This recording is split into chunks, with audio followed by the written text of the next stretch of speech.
Allah terkadang itu melihat kita kemudian sering amnesia terhadap kenikmatan yang telah Allah berikan. Allah berikan kepada kita ujian supaya kita bangun tengah malam kemudian kita berzikir sama Allah.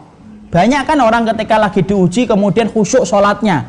Coba ketika tidak lagi diuji, sholatnya nanti diundur-undur aja, jam 2, setengah 3 baru sholat. Tapi ketika diuji dengan adzan, ingin meneteskan air mata, ngambil sajadah, dia wudhu, sholat. Kenapa? Dia diuji, dia butuh tempat untuk mengadukan semua masalahnya hanya kepada Allah. Orang kalau kemudian mereka tidak pernah diuji, maka mereka tidak akan pernah merasakan enaknya muraqabah, enaknya berdekatan dengan Allah. Makanya Allah kemudian dapati seorang hamba, ketika Allah melihat dia dengan banyak kemudahan, Allah sulitkan sesekali. Kenapa? Supaya kembali dia merintih kepada Allah. Makanya lihat, orang yang mampu khusyuk di dalam ibadah itu kapan? Ketika merasa dekat dengan Allah. Dan kita sepakat kalau kita sedang mendapatkan ujian, tempat yang paling nyaman untuk kemudian kita bersandar itu hanya kepada Allah dalam ibadah.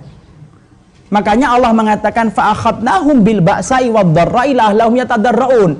Dan tidaklah kami menimpakan ujian dan kesulitan kepada kalian kecuali kami ingin supaya kalian itu merendah kepadanya. Kapan lagi Bu dan Bapak kita akan sujud menangis kalau bukan lagi diuji oleh Allah? Kapan lagi kita kemudian tengah malam nangis meneteskan air mata kecuali ketika lagi diuji sama Allah? Kapan lagi kita akan merasakan nikmatnya berzikir pagi dan zikir petang ketika ditinggalkan oleh orang-orang yang kita cintai kecuali ketika kita mendapatkan ujian itu? Karena surat cinta dari Allah menjadikan kita mendekat kepada Allah. Allah berikan itu supaya kita betul-betul mendekat kepada Allah. Dan supaya kita paham ya, tidak ada tempat yang paling tepat untuk mengadukan semua masalah kecuali adalah Allah.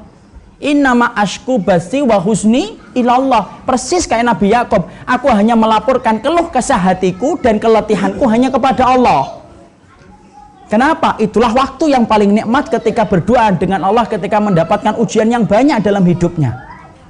Jadi ketika kita mendapatkan ilmu, merubah hidup kita dengan berbagai macam apa yang ditetapkan dalam sunnah, kok susah, kok sulit, akhirnya banyak sekali ujian yang datang. Satu, Allah itu ingin supaya kita hanya merintih kepadanya, karena nikmatnya merintih terkadang dirasakan ketika kita diuji ya.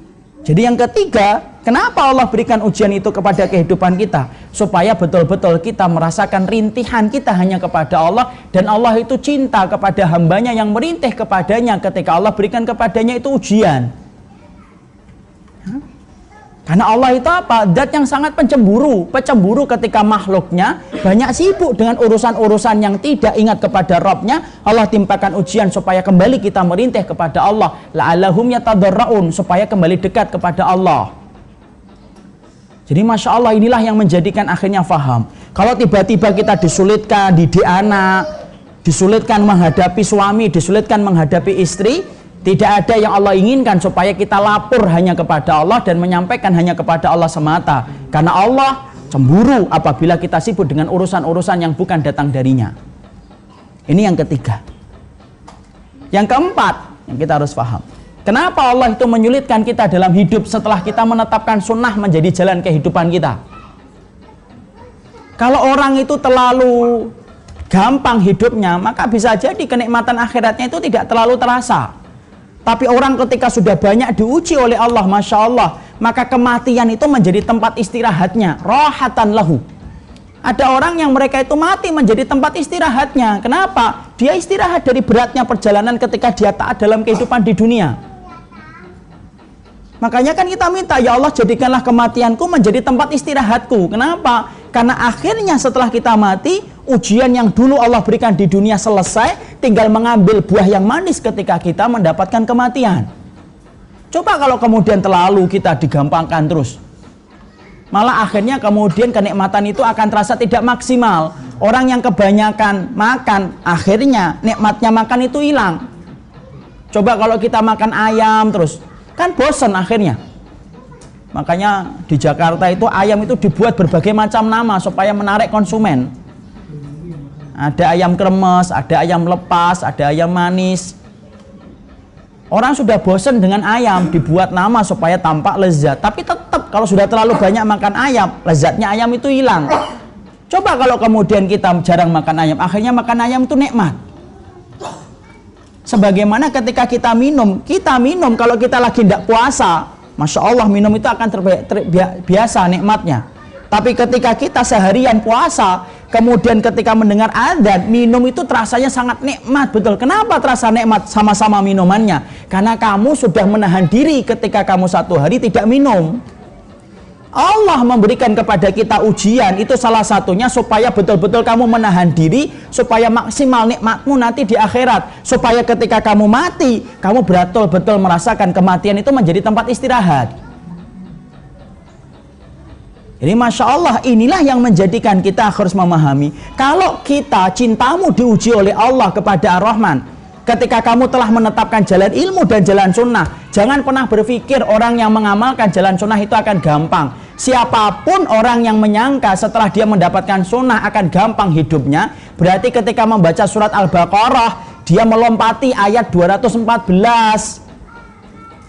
Karena di dalam surat Al-Baqarah 214 Allah berfirman, am hasibatum antadkhulul jannata walamma ya'tikum masalul ladina khalau min qablikum masathumul ba'sa wadh-dharra'u wazulzilu hatta yaqular rasulu waladina amanu ma'ahu mata nasrullah. Allah itu menerangkan kepada kita, apakah kalian itu mengira akan masuk surga dengan gampang sebelum datangnya ujian, kepayahan, kelaparan, wazulzilu, sampai terguncangnya jiwa kalian. Sampai Allah mengatakan wazulzilu, sampai terguncangnya jiwa kalian. Sampai orang yang beriman itu berkata bersama Rasulullah, kapan pertolongan Allah itu datang? Berarti di situ kita memahami orang yang menetapkan surga menjadi tujuannya, itu jalannya tidak mulus, tetapi jalannya itu penuh dengan onak dan duri. Karena apa? Itulah yang Allah ciptakan supaya menggantikan semua kepayahan kita ketika kelak di akhirat. Makanya perhatikan Ibunda Khadijah, Masya Allah. Allah itu memberikan rumah kepadanya, di mana rumah itu disifati oleh Nabi mukfirah, apa itu? Sepi. Kenapa rumahnya Ibunda Khadijah itu dikatakan sebuah rumah yang hening, di mana kemudian batu batanya dari mutiara-mutiara yang berharga dan hening? Kenapa ada kata-kata tambahan hening? Untuk menggantikan keramaian rumahnya Ibunda Khadijah ketika menemani Rasul. Karena ketika Ibunda Khadijah menikah dengan Rasulullah, rumahnya itu terbuka setiap waktunya dengan kedatangan para sahabat yang selalu ngaji kepada Nabi setiap waktunya. Makanya Allah ganti. Allah sampaikan kepada Ibunda Khadijah, sesungguhnya Rasulullah menyampaikan, ya Khadijah, Allah telah menjanjikan kepadamu sebuah rumah di surga, dan rumah itu adalah rumah yang hening untuk menggantikan keramaian yang didapatkan Ibunda Khadijah ketika di dunia. Masya Allah. Berarti di situ kita ngambil pelajaran, sebesar apapun ujian yang Allah berikan kepada kita, ketika telah menetapkan cinta kita kepada Allah, Allah ganti, dan Allah gantinya dengan yang lebih besar daripada apa yang kita peroleh. Jadi semuanya ini untuk menunjukkan kepada kita, tolong jangan pernah kita berpikir bahwasanya mendapatkan surga itu gampang.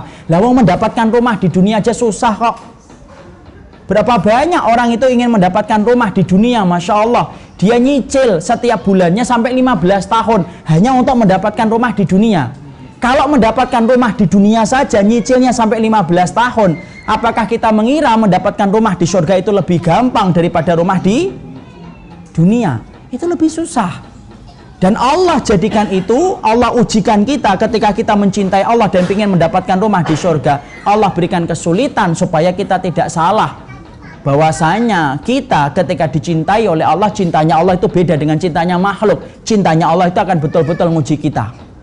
Jadi nanti ketika ibu, saya, semakin kita memperbaiki ilmu kita, semakin kita memperbaiki sunnah kita, semakin sulit hidupnya kita. Yang asalnya boleh jadi tidak boleh, yang asalnya tidak apa-apa menjadi apa-apa, yang dulunya kita anggap dosa, yang kita anggap dulu tidak dosa menjadi dosa ketika kita sudah paham ilmu. Tapi itulah hakikat dunia, karena dunia itu memang menjadi tempat hukuman dan tempat ujian bagi orang yang beriman. Ya. Jadi orang yang sedang dimudahkan, jangan minta ujian, tapi mintalah kekuatan untuk mampu bersyukur kepada Allah. Yang sedang diuji oleh Allah, tolong jangan pernah kita beranggapan bahwasanya Allah sedang membenci kita. Allah tidak pernah membenci kita, tetapi Allah mencintai kita ketika kita diuji oleh Allah, supaya Allah itu memberikan banyak hikmah dalam kehidupan kita.